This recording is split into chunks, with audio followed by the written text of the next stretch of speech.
معزز ملت اسلامیہ، السلام علیکم ورحمۃ اللہ وبرکاتہ۔ الحمد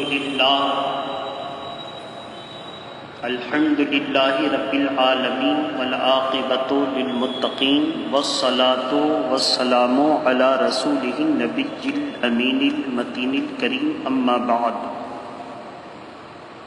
فاعوذ باللہ من الشیطان الرجیم، بسم اللہ الرحمن الرحیم۔ ان اولیاؤہ الا المتقون، صدق اللہ العلی العظیم۔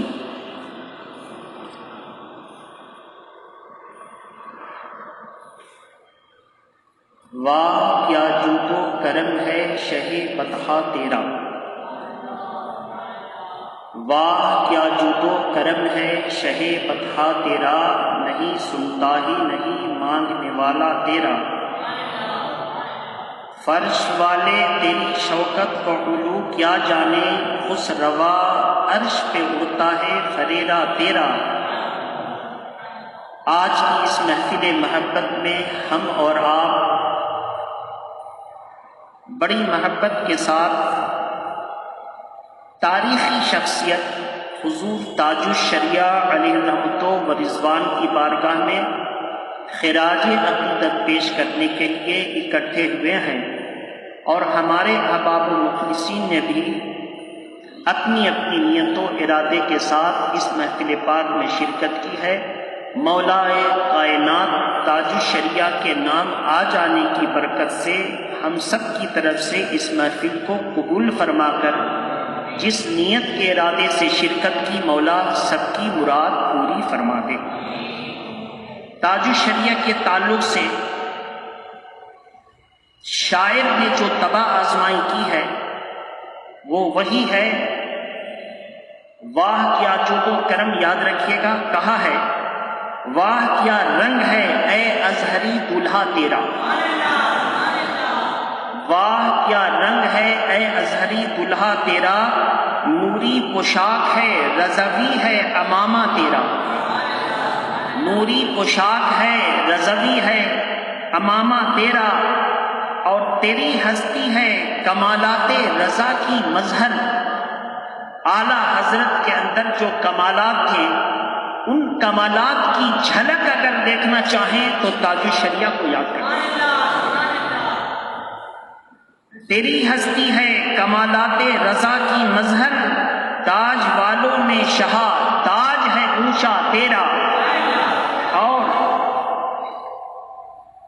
ہو بہو مفتی اعظم کی جھلک ہے تجھ میں، ہو بہو مفتی اعظم کی جھلک ہے تجھ میں، استقامت کی بلندی پہ ہے تقویٰ تیرا۔ کیسے؟ سرکار مفتی اعظم ہند کا دور ہے، تمام دنیا کے مفتیوں نے فتویٰ دے دیا کہ نسبندی جائز ہے۔ نسبندی، اچھا ان کے پاس بھی دلیل تھی جائز ہونے کی، ایسا نہیں کہ اٹھایا اور لکھ دیا۔ دنیا میں جتنی ہی گمراہی پھیلی ہے وہ قرآن و حدیث کا ترجمہ کرنے والوں کی غلط روی کی وجہ سے غلط سمجھا اور گمراہی کا فتویٰ دے دیا۔ قرآن مجید کسی کو گمراہ نہیں کرتا، لیکن قرآن کو غلط سمجھا اور ذرا سی ٹھوکر کھائی، اسی قرآن کا حوالہ بھی دیا لیکن غلط مسئلہ نکالا۔ حوالہ قرآن کا دیا، کیسے دیا وہ سنیے۔ ان کا مطلب تھا کہ نسبندی جائز ہے۔ دلیل کیا تھی ان کے پاس؟ دلیل یہ تھی، درود شریف پڑھ لیجیے، اللہم صلی علی سیدنا شفیعنا حبیبنا مولانا محمد وآلہ وبارک وسلم، صلاۃ و سلام علیکہ یا رسول اللہ۔ دلیل یہ تھی کہ آپ کا مطلب ہے کہ اللہ کی بنائی ہوئی چیز میں کوئی کاٹ پیٹ نہیں کی جا سکتی، اللہ کی بنائی ہوئی چیز کو بدل دینا حرام، یہی نا؟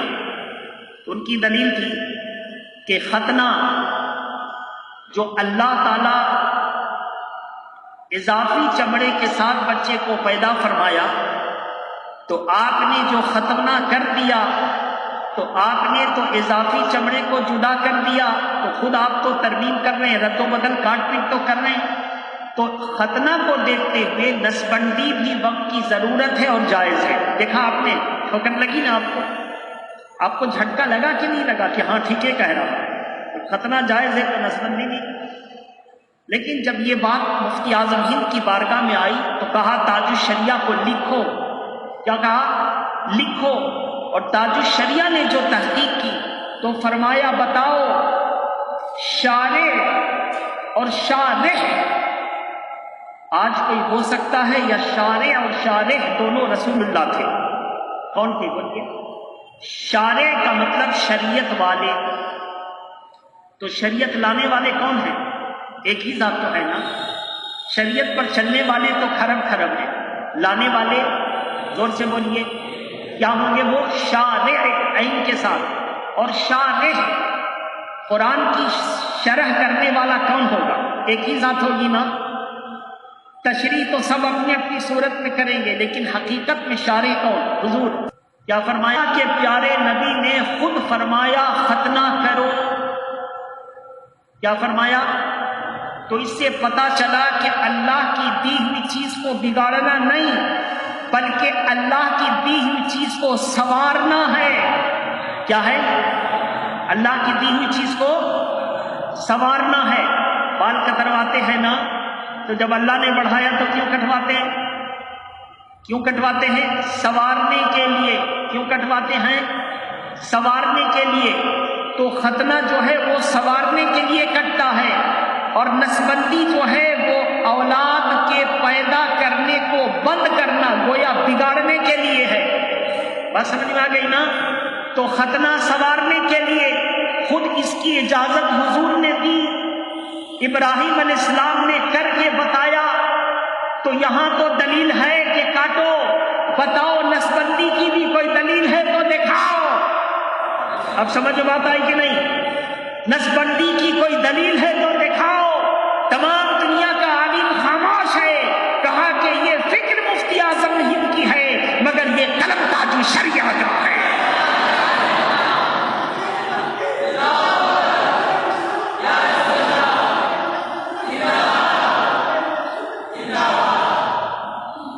اب آپ جیسے سمجھدار اور جنتی مسلمان، اب سوچئے پہلا والا میرا جملہ سے آپ کو جھٹکا لگا تھا نا کہ ختنہ جب کر سکتے ہیں تو نسبندی کیوں نہیں؟ اس کو بھی کاٹنا، اس کو بھی کاٹنا.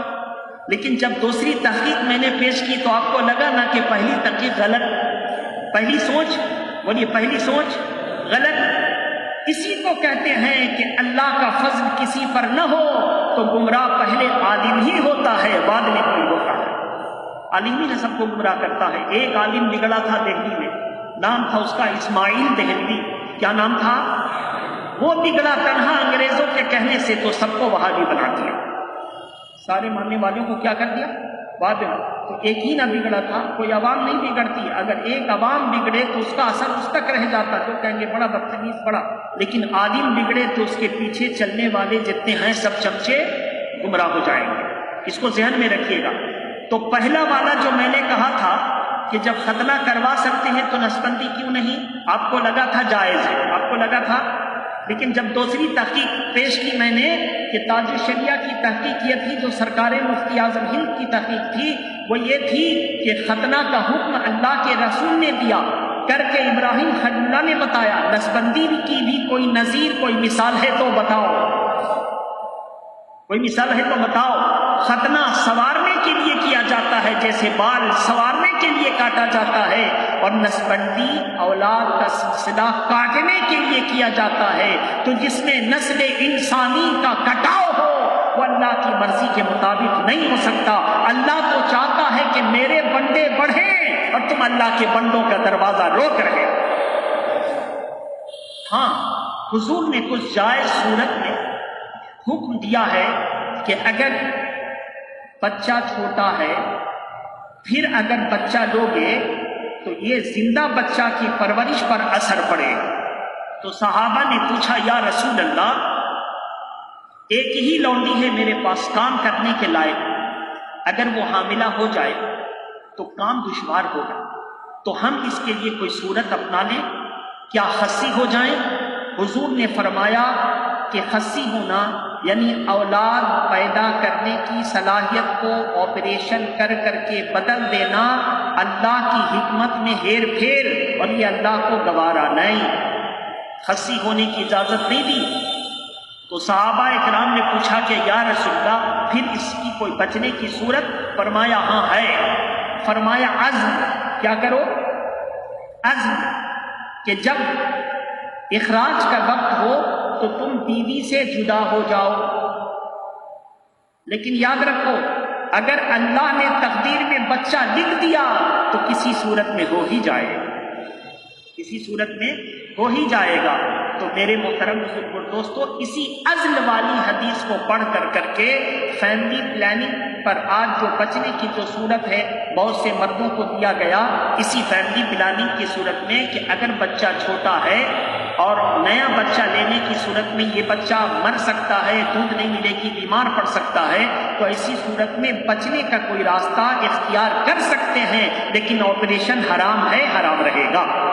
آپریشن حرام ہے، اس کو ذہن میں سمجھ لیجیے، نوجوان جتنے شادی شدہ سمجھ لیں، آپریشن حرام ہے، حرام رہے گا۔ ہاں بچنے کی صورت بتا دی، جن کو سمجھنا ہے پرسنل میں آ کے سمجھ لیں گے۔ بہرحال تو میرے محترم بزرگ اور دوستو، تاج الشریعہ ان کی اس تحریر سے بہت، مفتی اعظم ہند تاج الشریعہ کی تحریر سے بہت خوش ہوئے، اور خوش ہونے کے بعد فرمایا کہ اب اختر میاں گھر میں بیٹھنے کے لیے کوئی اب آپ کے پاس صورت نہیں بچی، اب یہ موقع نہیں، اب لوگ جان میری نہیں چھوڑ رہے ہیں، اب جائیے، آپ میرے جانشین ہیں، اب مجھ کو آرام کا موقع ملے، اور آپ جا کے اب فتویٰ نویسی کریں، اور لوگوں سے اپیل کیا کہ لوگوں اب تم اختر میاں سے رجوع کرو، یعنی مسئلے مسائل میں اختر میاں سے پوچھو، یہ میرے جانشین ہیں، یہ جو کہہ دیں وہ میرا کہنا ہے۔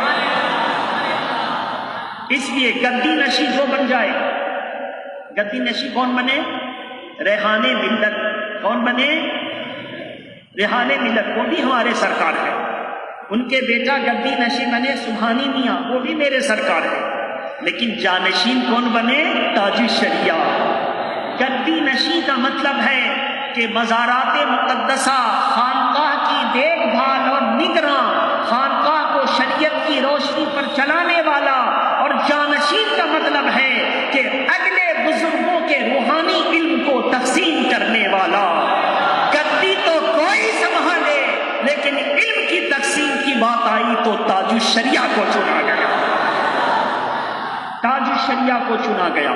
تو میرے محترم بزرگ اور دوستو، تاج الشریعہ کی وہ ذات تھی کہ علم و عمل کے سنگم، علم و عمل کے سنگم، اور نماز کے پابند، سفر میں ہو یا حضر میں، نماز کے پابند۔ لوگ سفر میں نماز قضا کر دیتے، کیسے پڑھیں؟ لیکن تاج الشریعہ سفر میں بھی نماز پڑھتے تھے، ٹرین چل رہی ہے، نماز کا وقت ہوا، تاج الشریعہ وضو کر کے نماز پڑھ گئے۔ شروع کی بات جب تاج الشریعہ جوانی کے عالم میں تھے، ٹرین پر نماز پڑھی، جب منزل پر اترے تو نماز کو دوہرا لیا، مجھے نماز کو دوہرا لیا۔ تاج الشریعہ جب ہوائی جہاز پر سفر کرنے لگے، قیمتی شے ہو گئے نا۔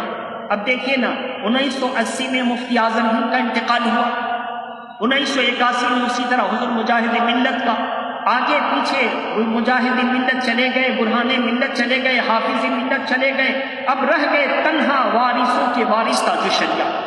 تو ذمہ داری بڑھ گئی، ذمہ داری بڑھ گئی تو وقت بچانا تو ضروری ہے نا۔ اب ہوائی جہاز کا موقع آیا، تاج الشریعہ جب ایئرپورٹ پر جاتے تو نماز پڑھتے۔ ایئرپورٹ پر آج بھی نماز کے لیے جگہ بنی ہوئی ہے، آج بھی بہت سے لوگ جاتے ہیں تفریح کے لیے لیکن نماز نہیں پڑھتے۔ اب گورنمنٹ یہ سوچ رہی ہے کہ جب یہ کام نہیں آتا تو اتنی قیمتی جگہ کو ایئرپورٹ کے اتھارٹی نے فیصلہ کیا کہ کوئی دوسرے کام دیا جائے، لیکن تاج الشریعہ اپنے ماننے والوں سے اپیل کرتے کہ تم اگر ایئرپورٹ سے آنا جانا کرتے ہو، ہوائی جہاز کی فیسلٹی لیتے ہو، تو ایئرپورٹ پر بنے ہوئے جو عارضی مسجدیں ہیں، جو مسجدیں بیت کا حکم رکھتی ہیں، جا کر اس میں نماز پڑھ کر کے اور مسلمانوں کی سالیت کو بپا رکھو، تاکہ ان کو اس مسجد کی جگہ جو گورنمنٹ کی طرف سے دی گئی ہے بدلنے کا کوئی موقع نہ آ پائے۔ جاؤ نماز پڑھو۔ تاج الشریعہ کے لیے بڑے بڑے ہوٹل انتظار کرتے، لیکن جا کے اسی مسجد میں جا کے تاج الشریعہ وظیفہ پڑھتے، نمازیں پڑھتے، اور فرماتے کہ جہاں بھی جاتا ہوں میں اس کو بپا رکھتا ہوں تاکہ کوئی اس کمرے کو جو مسجد کے لیے دیا گیا ہے، اس ہال کمرے کو کوئی دوسری چیز میں بدل نہ دے۔ یہ بھی دین کا کام ہے، اس کو بھی باقی رکھنا ضروری۔ تو میرے محترم، تاج الشریعہ جہاں گئے نمازی بناتے گئے۔ آخری بات کہ تاج الشریعہ کا احترام جنات بھی کرتے تھے، تاج الشریعہ کا احترام جنات بھی کرتے تھے۔ وہ کیسے؟ آپ کی انگس کی زمین ہے، 5 اگست 2002 کو تاج الشریعہ تشریف لائے۔ بولیے کب؟ لاسٹ بار، آخری بار وہی آئے 5 اگست 2002، اس کو یاد رکھیے، 5 اگست 2002 کو آئے۔ ایک شخص آیا، اس نے کہا کہ امام صاحب میری لڑکی بہت پریشانی ہے، اور سب بتا رہے ہیں جناتی معاملہ۔ اس وقت ہم سمجھیے کہ قریب نئے تھے۔ کیوں نئے تھے؟ 2001 میں تو آئے ہی تھے، 2002 کی بات ہے۔ تو میں نے کہا کہ کیا کروں، تاج الشریعہ سے کسی طرح پانی دم کروا دیجئے۔ تو غالباً عصر کا وقت ہو رہا تھا، تاج الشریعہ وضو کر رہے تھے۔ میں نے اجازت لے کر کہ سرکار ایسا معاملہ ہے، ذرا سا اس میں دم کر دیں۔ تاج الشریعہ جو دم کرتے تھے، جو ان کا انداز میں نے دیکھا، اور اس کے گواہ بھی ہیں مشتاق مٹھائی والے۔ میں نے 2 بوتلیں دی، انہوں نے کہا تھا ہم لوگ سب تقسیم کریں گے، دم کرا دیجئے۔ تو تاج الشریعہ زور سے دم نہیں کرتے، ایسے نہیں کرتے تھے، اتنا آہستہ سے، جیسے ہوا کو بھی نزاکت ہو، دم کیا۔ میں نے سمجھا کہ شاید تاج الشریعہ کمزور بزرگ ہیں اس لیے، لیکن جب میں نے بزرگوں کی کتاب، تصوف کی کتاب پڑھا، تو اس میں دیکھا کہ ادب کا لحاظ کرتے ہوئے دم کا یہی طریقہ ہے۔ آپ اندازہ کریں کہ میں نے تصوف کی روشنی میں بھی اگر میں نے دیکھا تو ان کو یکتا پایا۔ بہرحال تو اس کو میں نے پانی پیش کر کے جو ہے دم کرا کر کے دے دیا۔ دوسرے دن اس نے خبر دیا کہ بس اسی سے ختم ہو گیا، کئی سال سے پریشان ہو رہے تھے تو ختم ہو گیا، اللہ کا فضل ہو گیا۔ تاج الشریعہ سے جنات بھی ڈرا کرتے تھے۔ ایک ایسی جگہ پر تاج الشریعہ کا پروگرام تھا، جلسہ تھا، تو وہاں ایک بہت بڑی کوٹھی، بہت بڑا محل نما گھر سیٹ بنا کر کے رہ نہیں پایا تھا۔ جب رہتا تھا تو جنات پتھر چلایا کرتے تھے، اور جنات جو پتھر پھینکتے ہیں اس کی کوالٹی ایسی ہوتی ہے کہ پتھر بہت گریں گے آس پاس میں، لیکن بدن میں چوٹ نہیں لگے گی۔ بدن میں یہ ادھر سے گزر گیا، یہ ادھر سے گزر گیا، لیکن چوٹ نہیں لگے گی۔ اس میں یہ چیز یاد رکھیے گا، یہ جنات کی طرف سے، اور جو آدمی پھینکے گا تو چوٹ لگ سکتی ہے، اس کو ذہن میں رکھیے گا۔ تو سب ڈر جائے، ابھی تک کوئی نقصان تو نہیں ہوا، لیکن یہ پتھر بھائی کیسے ہوگا؟ تو بہت دن سے بند رکھے ہوا تھا، بڑے بڑے لوگوں کو دکھایا، کام نہیں ہوا۔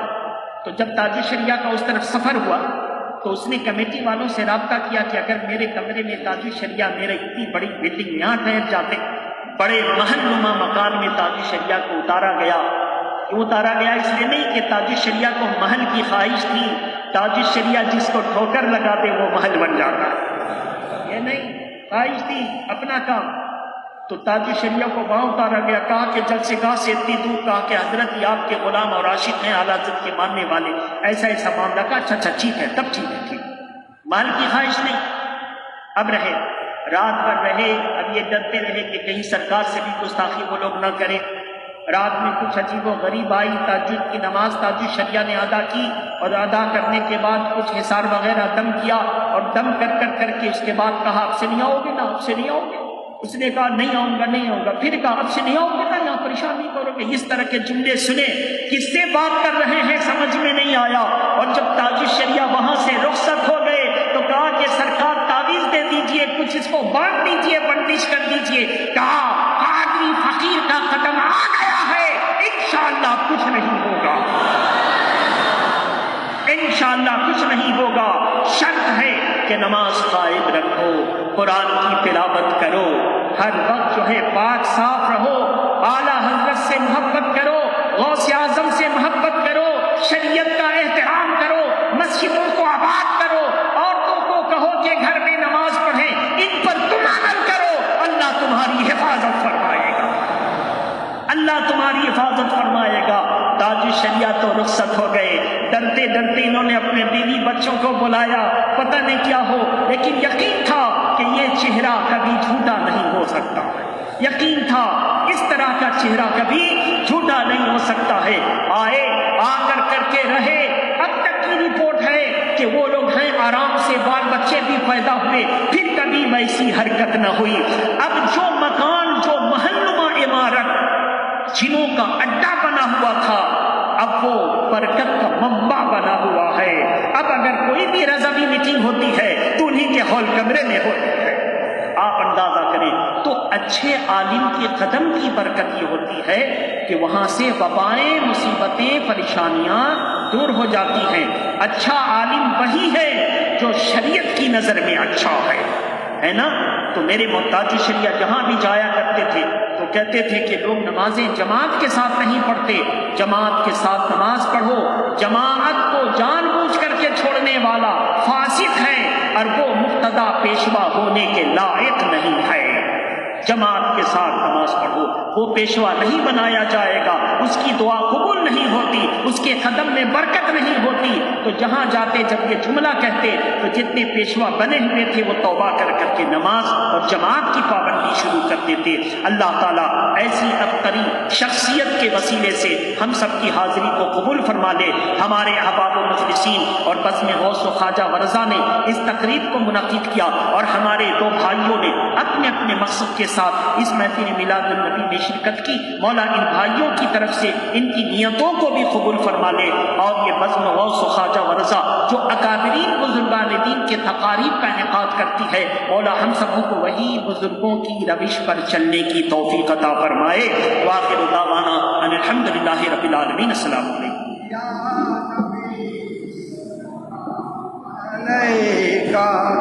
یا رسول سلام علیکہ، یا حبیب سلام علیکہ، صلوات. یا رسول اللہ کیا کہوں، آقا میں کیا ہوں، خادم احمد رضا ہوں، خواجہ کا در کے گدا ہوں، اور سگے غوث الورا ہوں. یا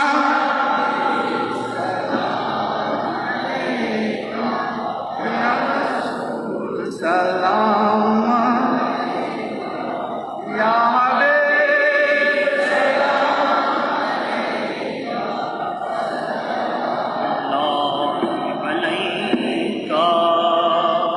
والسلام علیکہ یا رسول اللہ وعلی آلہ واصحابہ یا سیدنا محمد رسول اللہ صلی اللہ علیہ وسلم. اللہم ربنا تقبل منا انک انت السمیع العلیم. کریمہ کار سزا، مالک بند نوازا، پروردگار عالم نے بانی محفل نے شرکت کی اور محمد مرحوم اکبر علی اور ذاکر علی مرحوم کے سال ثواب کے سلسلے میں بانی محفل نے شرکت کی اور محمد ممتاز کی خوشی کے موقع پر بارگاہ حضور تاج شریعہ میں خراج عقیدت پیش کرنے کی جو شرکت کی. مولا اپنی اپنی نیت و ارادے سے ہم سب حاضر ہیں، سب کی حاضری کو قبول فرما. اور اس سلسلے میں ایک ختم قرآن مقدس سورہ یاسین شریف 10 بار اور الحاج عبد المصطفیٰ صاحب کی طرف سے 11 پارے استغفار و درود شریف، قرآن مجید جناب شرف الدین رضوی صاحب کی طرف سے 5 ختم، سورہ بقرہ، سورہ یاسین شریف، سورہ ملک، مخصوص صورتیں، درود جمعہ، درود غوثیہ، درود تاج وغیرہ، ان تمام نیک اعمال، افعال، اذکار، تلاوات سب کو قبول فرما دے اور اپنے کرم سے غلطیوں، کوتاہیوں، خطاؤں کو معاف فرما اور اپنے فضل سے ثواب عطا فرما کر حضور کی بارگاہ میں ان کی شان کے مطابق اس کا ثواب نظر پہنچا. حضور کے وسیلے سے تمام دنیا جہاں کے انبیاء و مرسلین علیہ الصلوۃ والتسلیم، ان کے ماں باپ، تمام صحابہ اکرام، صحابہ کرام، ازواج مطہرات، بنات کرام، اہل بیت وطہار، تابعین، تبع تابعین، تابعات، تبع تابعات، ائمہ مجتہدین، خلفائے راشدین، مشایخ نظام، سرکار غوث اعظم، سرکار خواجہ غریب نواز، سرکار بہاؤالدین نقشبند، سرکار شہاب سرور، سرکار مختوم اشرف کی چوچا مخدوم بہاری غوث بنگال آفتاب کلکتہ سرکار اعلیٰ حضرت فاضل بریلوی قدس الاسلام مفتی اعظم ہند محدث اعظم ہند مفسر اعظم ہند سیدی سرکار تاج الشریعہ علیہم الرحمت والرضوان علامہ شعیب رضا خان علیہ الرحمت والرضوان کی بارگاہ میں اس کا ثواب نظر پہنچا۔ مولا ان تمام احباب و مخلصین کی طرف سے ہم سب کے پیر و مرشد تاج الشریعہ کے درجے کو بلند فرما۔ مولا ان کے فیض و برکات سے ہم سب کو مالا مال فرما۔ جن لوگوں نے اپنی اپنی شیرنی کے ساتھ شرکت کی، جن لوگوں نے اپنی اپنی موجودگی کے ساتھ شرکت کی، جو لوگ اپنے اپنے گھر میں سرکار تاج الشریعہ کی فاتحہ میں روحانی طور پر شریک ہیں اور دعا کی درخواست لگائی، سب کی طرف سے انگس کے شہر کے تمام سید عقیدہ مسلمان ہمارے محبین مخلصین کی طرف سے قبول فرما لے۔ مولا اپنا فضل فرما کر بانی محفل میں اپنے مرحومین مرحومات کے صالح ثواب کے لیے جناب محمد اکبر وغیرہ نے شرکت کی، مولا ان کے خاندان، ان کے اہلیہ کے خاندان، ان کے خاندان کے جتنے مرحوم سب کی بخشش فرما، سب کی کروٹ کروٹ جنت کی بہاریاں عطا فرما، بلکہ ہم سب کے خاندان و رشتہ دار کے مرحومین مرحومات کی بخشش فرما۔ ہمارے صادق ائمہ صادق محسنین سید عقیدہ مقتدی حضرات کارکنان سب کے درجے کو بلند فرما۔ مولا انگس شہر سے تمام اہل سنت و جماعت کے مسلمانوں سے بلاؤں وباؤں مصیبتوں پریشانیوں آفات کو دور فرما دے۔ اللہم انا نعوذ بک من البرص والجنون والجذام ومن سیء الاسقام۔ اللہم انا نعوذ بک من البرص والجنون والجذام ومن سیء الاسقام۔ اللہم انا نعوذ بک من البرص